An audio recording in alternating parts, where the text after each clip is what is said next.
Shawkat মোল্লাকে Mamata Bandyopadhyay certificate দিচ্ছেন, তুই বোমা বাঁধিস।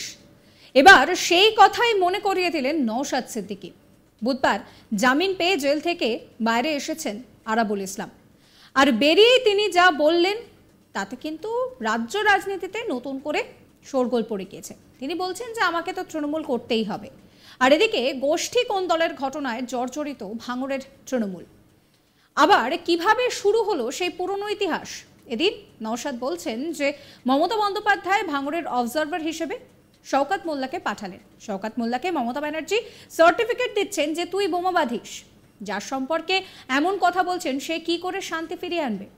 যতদিন না রাজ্য থেকে এদের বহিষ্কার করা হচ্ছে শান্তি ফিরবে না। শোনাবো নওশাদ সিদ্দিকের কথা। তখন ব্যাপারটা হচ্ছে মমতা ব্যানার্জি ভাঙড়ের অবজারভার হিসাবে শওকত মোল্লা সাহেবকে পাঠালেন। শওকত মোল্লা সাহেবকে মমতা ব্যানার্জি সার্টিফিকেট দিচ্ছে তুই বোম বাঁধিস। সুতরাং যাকে ভাঙড়ে অবজারভার করা হচ্ছে যে বোম বাঁধিস, যার সম্পর্কে সার্টিফিকেট দিচ্ছে সে ভাঙড়ে কিভাবে শান্তি ফিরিয়ে আনবে? ভাঙড়ে অশান্তি হবে, এদের দ্বারা ভাঙড়ে শান্তি ফিরবে না। যতদিন না এদেরকে ভাঙড় থেকে সহ রাজ্য থেকে বহিষ্কার করা হবে তার ভাঙড়ে শান্তি ফিরবে না। নাহলে এদের কাছ থেকে রাজনৈতিক ক্ষমতা কেড়ে নিতে হবে।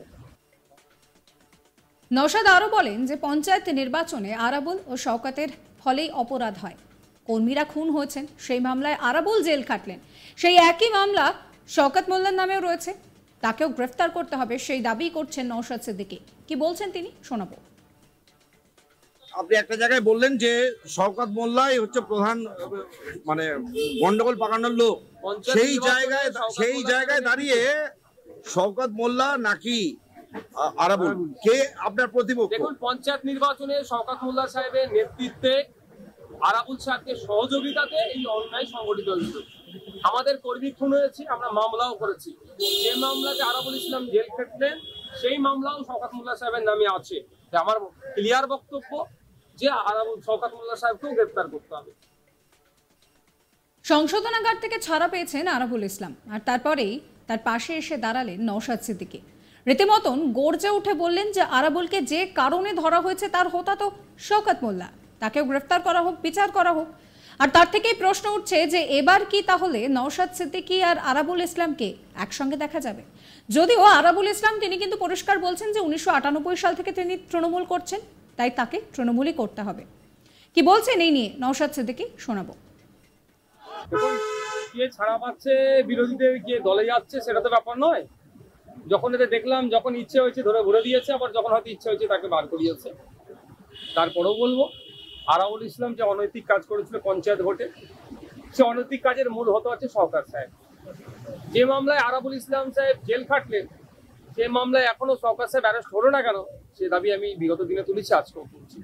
আমরা চাই পঞ্চায়েত নির্বাচনে যে অশান্তি হয়েছিল, যে হিংসা হয়েছিল, যার মূল হোতা শওকত সাহেব, তাকে গ্রেফতার করা হোক, তারও বিচার করা হোক। এদিকে জেল থেকে ছাড়া পাওয়ার পর আরাবুলের মুখে শোনা যায় মমতা ব্যানার্জি, অভিষেক ব্যানার্জি তারা সুস্থ থাকুক। আর তাতেই গুঞ্জন উঠছে যে হঠাৎ করে কেন এইভাবে সুস্থতা কামনা করলেন তিনি। এখানেই শেষ নয়, তিনি বলেন যে আমাকে তো তৃণমূল করতেই হবে। আবার বিজেপি বা আইএসএফ এ তার যোগদান নিয়েও তাকে প্রশ্ন করা হয়, সেই বিষয়টা তিনি এড়িয়ে যান। সেখানে তিনি বলেছেন যে তার শরীর ভালো না, অসুস্থ তিনি। এই মুহূর্তে তিনি এই নিয়ে কিছু বলবেন না, তবে নিশ্চয়ই সিদ্ধান্তের কথা তিনি জানাবেন। প্রশ্ন উঠছে যে তাহলে তৃণমূলের সঙ্গে কি সম্পর্ক শেষ হবে আরাবুলের, নাকি আবারও নতুন করে ঘুরে দাঁড়ানোর লড়াই? আরাবুল ইসলামকে সমর্থন জানিয়ে নওশাদ সিদ্দিকী আরো কি বলছেন শোনাবো। শওকত মোল্লা সাহেবের নামে অভিষেক বাবুর জয়ধ্বনি থাকবে, আরাবুল সাহেবের নামে অভিষেক বাবুর জয়ধ্বনি থাকবে, মমতা ব্যানার্জির জয়ধ্বনি থাকবে, এটা তো স্বাভাবিক। যদি আরাবুল সাহেব অন্য কোনো দলের নেতাদের নামে জয়ধ্বনি দিতেন সেটা একটা কন্ট্রোভার্সি ছিল, সে বিষয়ে মন্তব্য ছিল। উনি ওনার যে দলে আছেন কি দলের নেত্রীর নামে, দলের নেতার নামে জয়ধ্বনি দেবেন। কিন্তু অবজারভার জেলে থাকাকালীন, অবজারভার আরাবুল ইসলাম জেলে থাকাকালীন তার বিরুদ্ধে একাধিক কথাবার্তা বলেছেন। দেখুন, এবার বার হয়েছে, সত্যতা জানা যাবে। আর আরাবুল সাহেবের কাছে জানতে পারা যাবে যে ব্যাপারটা কি, আপনারা জানবেন। আপনি তো আরাবুল ইসলামের প্রসঙ্গে ভাঙড়ে নতুন করে অশান্তির সূত্রপাত হতে পারে। কোনো সময় চাই না ভাঙড়ে অশান্তি। আমি ভাঙড়ের বিধায়ক হিসেবে আমি সবসময় চাই ভাঙড়ে শান্তি থাকুক। যখন ভাঙড়ে তৃণমূল কংগ্রেসের গোষ্ঠীর দ্বন্দ্ব হয়েছে তখনও বলেছি যে ভাঙড়ে শান্তি থাকুক।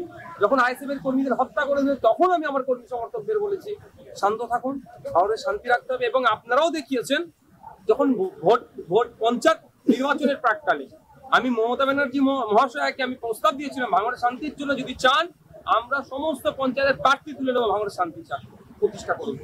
কারণ আমি ভাঙড়ের শান্তির জন্য সবসময় আছি, আজকেও বলবো ভাঙড়ের শান্তি। শওকত মোল্লাকে গ্রেফতার করা উচিত। শওকত মোল্লা এবং আরাবুল ইসলাম তাদের যে দ্বন্দ্ব, সেই দ্বন্দ্ব এবার সামনে এসেছে। আর এই ইস্যুতে আরাবুল ইসলামের পাশে দাঁড়িয়েছেন নওশাদ সিদ্দিকী। তিনি পরিষ্কার বলছেন যে শওকত মোল্লা তিনি বোমা বাঁধেন, আর মমতা বন্দ্যোপাধ্যায় তাকে সেই বোমা বাঁধার সার্টিফিকেট দিয়েছেন। তাহলে ভাঙড়ের শান্তি ফিরবে কিভাবে? অন্যদিকে আরাবুল ইসলাম তিনিও জেল থেকে বেরিয়ে বলেছেন যে শান্তি ভাঙড়ে ফেরাতে হবে।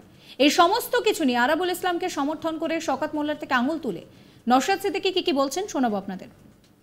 এখন ব্যাপারটা হচ্ছে মমতা ব্যানার্জি ভাঙড়ের অবজারভার হিসাবে শওকত মোল্লা সাহেবকে পাঠালেন। শওকত মোল্লা সাহেবকে মমতা ব্যানার্জি সার্টিফিকেট দিচ্ছে তুই বোম বাঁধিস। সুতরাং যাকে ভাঙড়ে অবজারভার করা হচ্ছে যে বোম বাঁধিস, যার সম্পর্কে সার্টিফিকেট দিচ্ছে, সে ভাঙড়ে কিভাবে শান্তি ফিরিয়ে আনবে? ভাঙড়ে অশান্তি হবে, এদের দ্বারা ভাঙড়ে শান্তি ফিরবে না।